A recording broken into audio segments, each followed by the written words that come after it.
Hello, my name is Judy Schatz. This evening I'd like to speak to you about Social Security and why I believe that Social Security should remain in the hands of the American government and not with private individuals. During this speech, I would like to talk to you about the pros and cons of keeping Social Security in the hands of the government rather than privatizing Social Security. First, let me talk about the brief history of Social Security. Social Security was enacted in 1935 during the Great Depression. Since then, Social Security has seen many changes, including a 1983 Social Security Act that allowed disability as well as death benefits for the average American worker. Now, point one, retirement funds. As everybody knows, everybody wants to retire and have a good nest egg when you do retire. Now, according to such financial advisors as Michael Barron, a financial journalist, and the Cato Institute, their surveys have revealed that the average American worker are skeptical of the government in handling their retirement funds. They feel that they might even spend their retirement funds for other governmental projects. Thus, the average American worker would perhaps like to invest their money in a 401k plan or even the stock market. Now, speaking from personal experience, I know that Vanguard, which I invest in where I work at Drexel University, is only a short-term income. It's not for life. Whatever I put in it is what I get out of it.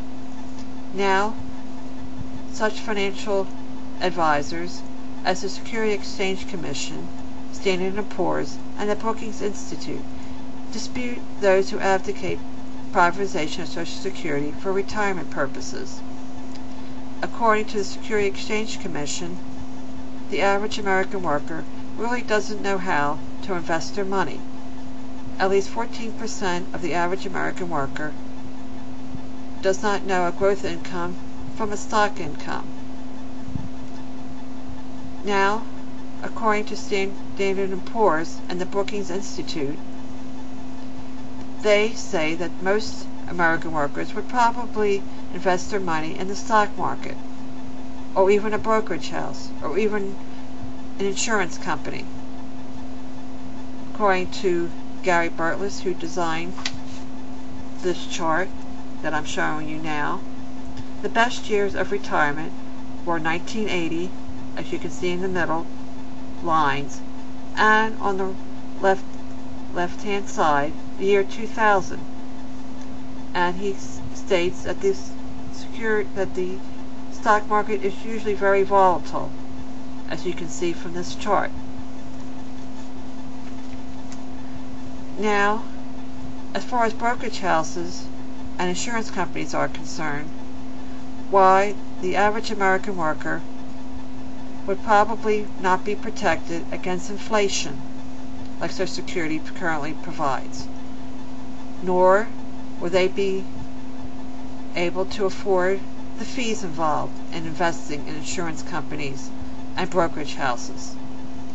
Now, some financial advisors have stated that minorities would suffer greatly if Social Security was privatized, because their life expectancy on the average is less than non-minorities. However, there are other financial advisors who say that minorities usually have more beneficiaries and maybe slightly more disabilities than non-minorities. As you can see from this chart by Gary Burtless of the Brookings Institute, these various barcodes represent the benefits that the different ethnic groups receive under Social Security. The first barcode represents both men and women and the non-minorities. The white barcode represents the amount of benefits women receive, and the dark barcode represents the amount of Social Security that men receive. And each barcode after that represents a minority. The black minority in the middle, Hispanics, and other ethnic groups. This chart represents the amount of wealth each ethnic group receives, according to Gary Burtless of the Brookings Institute. The first barcode, the larger one, is what the white population receives in benefits and personal wealth. The darker part represents the amount of wealth from Social Security, and the whiter part represents from other sources. And the middle bar represents the black population. The dark part represents what the black population receives in benefits from Social Security, and the white part represents other wealth. And the next barcode represents Hispanics. Now, according to various sources, government bureaucracy is involved in transitioning Social Security from public to private. According to some sources, current workers would be able to pick up the transition costs by contributing payroll taxes for both their own retirement as well as the current retirees, and this will be enough money for both causes. However, according to Catherine Hill of the Institute of Women's Policy Research, the changeover from the current system to even a partial privatization would be extremely expensive because of the transition and administrative costs that would be necessary to develop a new system. Even Senator Obama cited studies that suggested that the current system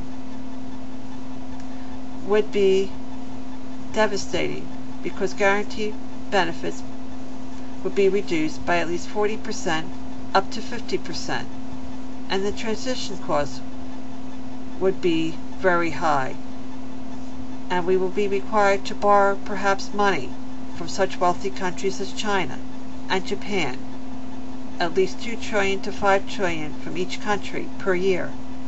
And also the active worker would see their taxes increased in order to bear the burden of making sure that the current beneficiaries get their fair share under the current system, in spite of the transition into private accounts.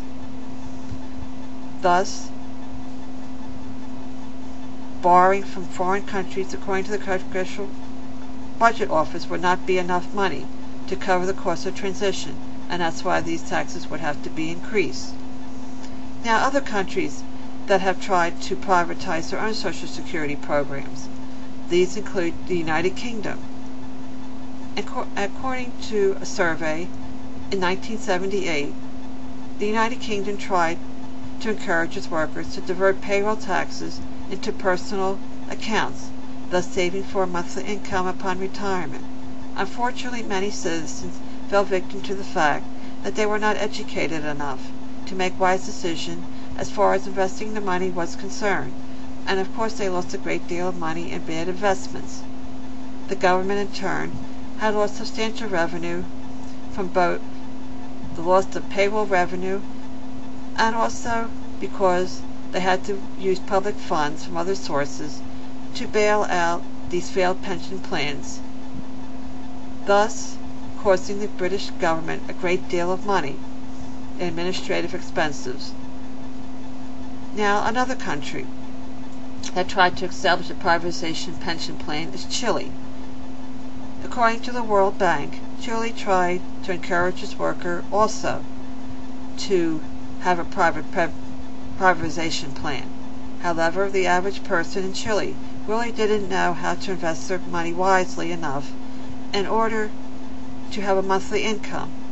Thus, these pension plans failed, and the government had to fix these pension plans by investing public money from other sources.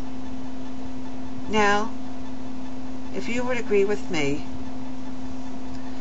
that Social Security should not be privatized because of hardship and other economic and emotional problems, I believe that you would be persuaded into believing that Social Security should not be left out of the hands of the government, because the government can manage these funds better than private individuals would be able to do during their lifetime.